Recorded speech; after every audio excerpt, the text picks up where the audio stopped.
সংবাদ সবাইকে স্বাগত জানাচ্ছি। আমি ফিরোজ তোহা। শুরুতে সংবাদ শিরোনাম জানিয়ে দিব সর্বশেষ গুরুত্বপূর্ণ আপডেট বাংলা সংবাদ। শুরুতেই শিরোনাম, রাজপথ আবারও সরেগরম হচ্ছে, বললেন মান্না।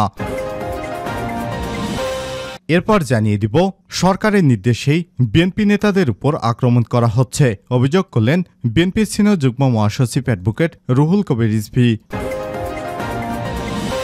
এদিকে আওয়ামী লীগ নয়, খালেদা জিয়া এরশাদ দেশ বিক্রি করেছেন বলে অভিযোগ করেছেন প্রধানমন্ত্রী শেখ হাসিনা।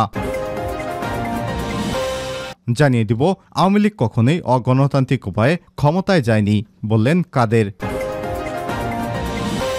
এদিকে টিকটক অ্যাকাউন্ট খুলল বিএনপি। তরুণদের কাছে দলের বার্তা, দলীয় এবং সাংগঠনিক কর্মকাণ্ড পৌঁছে দিতে এবার টিকটক অ্যাকাউন্ট খুলেছে দেশের অন্যতম বৃহৎ রাজনৈতিক দল বিএনপি। এবং সর্বশেষ জানিয়ে দেব যুক্তরাজ্যের নির্বাচনে লড়ছেন বাংলাদেশি বংশোদ্ভূত যে 34 জন। যুক্তরাজ্যের জাতীয় সংসদ নির্বাচনে ভোট গ্রহণ চলছে। বৃহস্পতিবার স্থানীয় সময় সকাল 7টা থেকে ভোট গ্রহণ শুরু হয়েছে। আজ রাত 10টা পর্যন্ত একটানা ভোট চলবে। নির্বাচনে কনজারভেটিভ পার্টি, লেবার পার্টি, লেবারের Democrat Party, Green Party, Reform Party, Scottish Nationalist Party সহ ছোট বড় অন্তত 98টি রাজনৈতিক দল অংশগ্রহণ করেছে। এই নির্বাচনে লড়েছেন প্রায় 34 জন বাংলাদেশি বংশোদ্ভূত প্রার্থী। জানা গেছে এবারের নির্বাচনে সবচেয়ে বেশি প্রার্থী মনোনয়ন পেয়েছেন দলের বিরোধী দল লেবার পার্টি থেকে।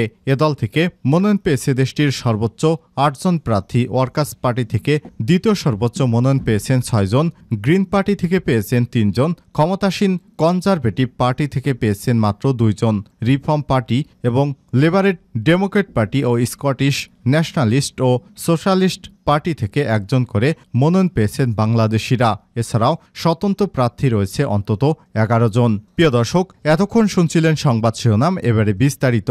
তবে তার আগে বন্ধুরা, আপনি কোন স্থান থেকে আমাদের সংবাদটি দেখছেন কমেন্ট করে জানিয়ে দিন এই সংবাদ সম্পর্কে আপনার মূল্যবান মতামত। প্রিয় দর্শক, আপনি যদি আমাদের চ্যানেলে নতুন হয়ে থাকেন, ভিডিওটি দেখতে দেখতে চ্যানেলটি সাবস্ক্রাইব করে রাখুন, যাতে করে বন্ধুরা আমাদের লেটেস্ট আপডেট সংবাদগুলো সবার আগে আপনার কাছে পৌঁছে যায়। ভিডিওটিতে একটি লাইক দিন, কমেন্ট করে আপনার মূল্যবান মতামত জানিয়ে দিন।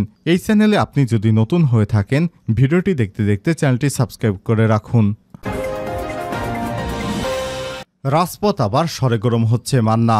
শিক্ষক ছাত্রদলের আন্দোলনের দিকে ইঙ্গিত করে নাগরিক ঐক্যের সভাপতি মাহমুদুর রহমান মান্না বলেছেন, রাজপথ আবারও সরেগরম হচ্ছে, আবারও বিরোধী দল মাঠে নামছে। বৃহস্পতিবার 4 জুলাই জাতীয় প্রেস ক্লাবের সামনে এক প্রতিবাদ সমাবেশে প্রধান অতিথির বক্তব্যে তিনি এসব কথা বলেন।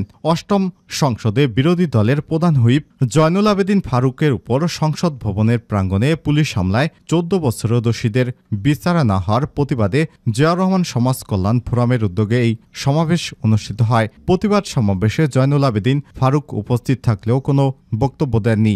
মাহমুদুর রহমান মান্না বলেন, এ সরকারকে যেতে হবে, কারণ এটা কোনো সরকারই নয়। সামনে এমন একটা আন্দোলন গড়ে তোলার চেষ্টা করছি যাতে সরকার বিদায় নিতে বাধ্য হয়। একটা অন্তর্বর্তীকালীন সরকারের অধীনে নির্বাচন দিতে হবে, সেই দাবিতে আমরা আন্দোলন করব ইনশাল্লাহ। এ সময় তিনি বলেন, একটা সরকারের আমলে যাকে প্রধান বিচারপতি করা হয়েছে, সেই সরকারই তার বিরুদ্ধে দুর্নীতির মামলা দিয়েছে। যাকে প্রধান সেনাপতি বানানো হয়েছে, তার বিরুদ্ধে মার্কিন যুক্তরাষ্ট্র স্যাংশন দিয়েছে। যিনি পুলিশ বাহিনীর প্রধান ছিলেন, তার বিরুদ্ধে দুর্নীতির কাহিনী এবং দুর্গন্ধ ছড়াচ্ছে। এটা একটা সরকার হলো জিনিসপত্রের দাম কমাতে পারছে না, আবার আপনার আমার গণতান্ত্রিক অধিকার নিশ্চিত করতে পারে না, কিন্তু কোর্টকে দিয়ে কোটা তুলে দিতে পারে। কোর্টকে দিয়ে এমন এমন কাজ করে যাতে জনগণের অধিকার খর্ব হয়। পেনশন নিয়ে পাবলিক বিশ্ববিদ্যালয়গুলো শিক্ষকদের চলমান আন্দোলন প্রসঙ্গে টেনে তিনি বলেন, বিশ্ববিদ্যালয়ের শিক্ষকেরা নতুন পেনশন স্কিম করেছে, সেটা মানে না। বিশ্ববিদ্যালয়গুলো বন্ধ।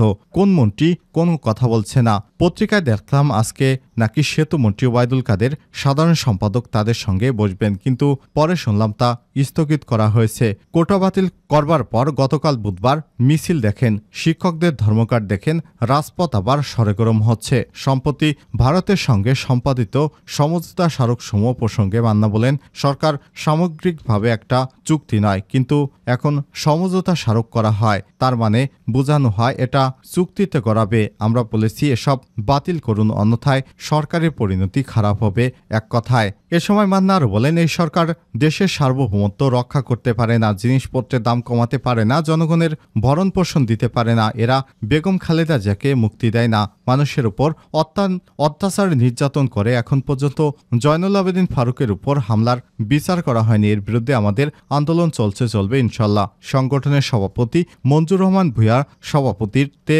প্রতিবাদ সমাবেশে বিএনপির চেয়ারপারসনের উপদেষ্টা কাউন্সিলের সদস্য সৈয়দ মোয়াজ্জেম হোসেন আলাল, কেন্দ্রীয় নেতা মাওলানা শাহ মোহাম্মদ নেসারুল হক প্রমুখ বক্তব্য দেন। সরকারি নির্দেশ এই বিএনপির নেতাদের উপর আক্রমণ রিজভী।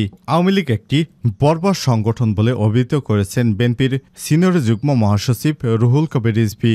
সরকার প্রধানের নির্দেশে বিএনপির নেতাদের উপর আক্রমণ করা হচ্ছে। বৃহস্পতিবার 4 জুলাই দুপুরে রাজধানীর জাতীয় বান প্লাস্টিক সার্জারি ইনস্টিটিউটে এসব কথা বলেন তিনি। বিএনপির চেয়ারপারসন এবং সাবেক প্রধানমন্ত্রী বেগম খালেদা জিয়ার মুক্তি এবং সুচিকিৎসার দাবিতে গত বুধবার কেন্দ্রীয় ঘোষিত নাটোর জেলা বিএনপির সমাবেশে দুষ্কৃতকারীদের বর্বর হামলায় গুরুতর জখম হন নাটোর জেলা বিএনপির আহ্বায়ক শহীদুল ইসলাম বাচ্চু। তার হাতের কবজি সহ বিভিন্ন অঙ্গ ক্ষতবিক্ষত হয়ে যায়। পরে তাকে বুধবার রাতে আশঙ্কাজনক অবস্থায় রাজধানীতে জাতীয় বান অ্যান্ড প্লাস্টিক সার্জারি ইনস্টিটিউটে ভর্তি করা হয়েছে।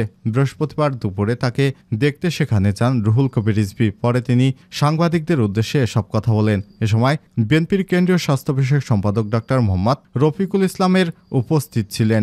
এ সময় তিনি বলেন, নাটোর জেলা বিএনপির আহ্বায়ক শহীদুল ইসলাম বাচ্চু একজন বর্ষিয়ান এবং অভিজ্ঞ রাজনীতিবিদ, যাকে গোটা উত্তরবঙ্গের মানুষ সজ্জন হিসেবেই চেনেন। জেলার একজন গুরুত্বপূর্ণ নেতা, এমনকি জেলার তিনি প্রধান নেতা। তার গায়ে আদিম বন্য হিংস্রতায় এভাবে আক্রমণ করা তার হাত পায়ের শরীরে ক্ষতবিক্ষত করেছে। আজকে তাকে মৃত্যুর মুখে ঠেলে দিয়ে কি আনন্দ পেলেন সেখানকার আওয়ামী লীগ এবং এমপি শিমুল সাহেব। রুহুল কবির রিজভী আরও বলেন, আপনি কি মনে করেছেন সরকার প্রধানের নির্দেশে এর বর্বরোচিত আক্রমণটা করেছেন বাচ্চুর উপর? কারণ বিএনপির নেতাদের রক্ত দেখলেই সরকার প্রধান আনন্দিত এবং খুশি হয়। এ কারণেই একটি দোয়ার অনুষ্ঠান এবং বেগম খালেদা জিয়ার মুক্তির দাবিতে শান্তিপূর্ণ প্রতিবাদ সমাবেশে বর্বরোচিত হামলা করা হয়েছে। এ সময় তিনি বলেন, এই হামলা শুধু ন্যাক্কারজনক এবং কাপুরুষোচিতই নয়, আওয়ামী লীগ যে একটি বর্বর সংগঠন সেটিরও বহিঃপ্রকাশ ঘটেছে। আমি আল্লাহর কাছে দোয়া করছি তিনি যেন শহীদুল ইসলাম বাচ্চু ভাইকে দ্রুত সুস্থতা দান করেন। আওয়ামী লীগ নয়, খালেদা জিয়া এরশাদ দেশ বিক্রি করেছে প্রধানমন্ত্রী এবং সংসদ নেতা শেখ হাসিনা বলেছেন, আওয়ামী লীগ দেশকে বিক্রি করে না, বরং খালেদা জিয়া এরশাদ এবং জিয়াউর রহমান সেটা বিক্রি করেছেন। তিনি বলেছেন, কারা দেশ বিক্রি করেছেন? এটা খালেদা জিয়া, এরশাদ, জিয়াউর রহমান করেছেন। তারা দেশটাকে বিক্রি করেছে। আওয়ামী লীগ দেশ বিক্রি করে না, স্বাধীন করেছে।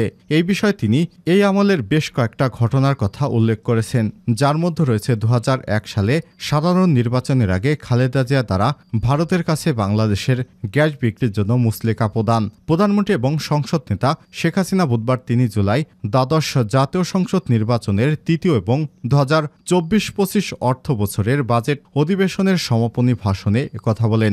স্পিকার ডক্টর শিরিন শারমিন চৌধুরী এ সময় অধিবেশনের সভাপতিত্ব করেন। প্রধানমন্ত্রী তার সম্প্রতি ভারত সফরের সময় বেশ কিছু সমঝোতা স্মারক স্বাক্ষরের জন্য কোনো বিরোধী রাজনৈতিক মহলের ভারতের কাছে দেশ বিক্রির অভিযোগের কঠোর সমালোচনা করেন। তিনি বলেন, আমরা 2001 সালে ক্ষমতায় আসতে পারিনি কারণ আমাদের গ্যাস আমেরিকার কোম্পানি উত্তোলন করেছে। সেই গ্যাস তারা বিক্রি করতে চায় ভারতের কাছে। আমি সেটা আপত্তি করেছিলাম। প্রধানমন্ত্রী শেখ হাসিনা বলেন, নির্বাচনের আগে অনেক কিছুই হয়। যাই হোক, খালেদা জিয়া গ্যাস বিক্রি করতে রাজি হয়ে যায় এবং সেভাবে মুচলেকা দেয়। আমরা ভোট বেশি পেয়েছিলাম কিন্তু সিটার পেলাম না, সরকার গঠন করতে পারলাম না কারণ আমি গ্যাস বিক্রি করতে চাইনি। তো বিক্রিটা কে করেছে? গ্যাসকে কে করে গেছে বলেন তো? খালেদা জিয়া করেছে, এরশাদ করেছে জিয়াউর রহমান, এরাই করে গেছে, আওয়ামী লীগ করে না। সংসদ নেতা প্রধানমন্ত্রী শেখ হাসিনা আরও বলেছেন, আজকে পৃথিবীটা গ্লোবাল ভিলেজ, একে অপরের উপর ব্যবসা বাণিজ্য, যোগাযোগ প্রভৃতির উপর নির্ভরশীল। এগুলো দরজা বন্ধ করে থাকা যায় না। শেখ হাসিনা বলেন, আমাদের trans Asia highway, trans Asia রেলের সঙ্গে যুক্ত হতে হবে। আজকে ভারতকে আমরা ট্রানজিট দিয়ে দিলাম। এটা নিয়ে নানা প্রতিক্রিয়া। আমাদের ট্রানজিট তো আছেই। ত্রিপুরা থেকে বাস চলে আসছে ঢাকা। ঢাকায়, আর ঢাকা হয়ে কলকাতা পর্যন্ত যাচ্ছে। এতে ক্ষতিটা কি হচ্ছে? এবং আমরা রাস্তার ভাড়া পাচ্ছি, সুবিধা পাচ্ছি, আমাদের দেশের মানুষও কর্মসংস্থান হচ্ছে, অনেকেই অর্থ উপার্জন করছে। এ সময় তিনি বলেন, সারা বিশ্বের সঙ্গে একটা যোগাযোগ হচ্ছে। আমরা নেপাল, ভুটানের সঙ্গে ট্রানজিট করেছি ভারতের মধ্য দিয়ে। এটা তো কোনো একটা দেশ না, আঞ্চলিক ট্রানজিট সুবিধা এবং যোগাযোগ সুবিধার জন্য করা হচ্ছে। আওয়ামী লীগ কখনো অগণতান্ত্রিক উপায়ে ক্ষমতায় যায়নি। কাদের? আওয়ামী লীগ সরকার কখনো অসাংবিধানিক এবং অগণতান্ত্রিক উপায়ে ক্ষমতায় যায়নি বলে মন্তব্য করেছেন আওয়ামী লীগের সাধারণ সম্পাদক এবং সড়ক পরিবহন ও সেতুমন্ত্রী ওবায়দুল কাদের। বৃহস্পতিবার ৪ জুলাই গণমাধ্যমে পাঠানো এক বিবৃতিতে সব কথা বলেছেন তিনি। গণমাধ্যমে প্রকাশিত বিএনপির মহাসচিব মির্জা ফখরুল ইসলাম আলমগীর মিথ্যা রাজনৈতিক উদ্দেশ্য প্রণোদিত বিবৃতির নিন্দা এবং প্রতিবাদ জানাতে এই বিবৃতি প্রদান করেছেন বলে জানিয়েছেন তিনি। ওবায়দুল কাদের বলেন, বিএনপি কখনোই গণতান্ত্রিক রাজনৈতিক দল হয়ে উঠতে পারেনি। বিএনপির অবস্থা সবসময় অগণতান্ত্রিক মূল্যবোধের বিপরীত মেরুতে। বিএনপি তাদের দোসরেরা তাদের সেই আদর্শগত অবস্থান পরিবর্তন না করায় আমাদের গণতান্ত্রিক রাজনীতিতে বিরাজমান সংকটের সমাধান দুরূহ। তাই সংকট মোকাবেলায় মহান মুক্তিযুদ্ধের আদর্শ এবং গণতান্ত্রিক চেতনায় বিশ্বাসী সবাইকে শেখ হাসিনার নেতৃত্বে ঐক্যবদ্ধ থাকতে হবে।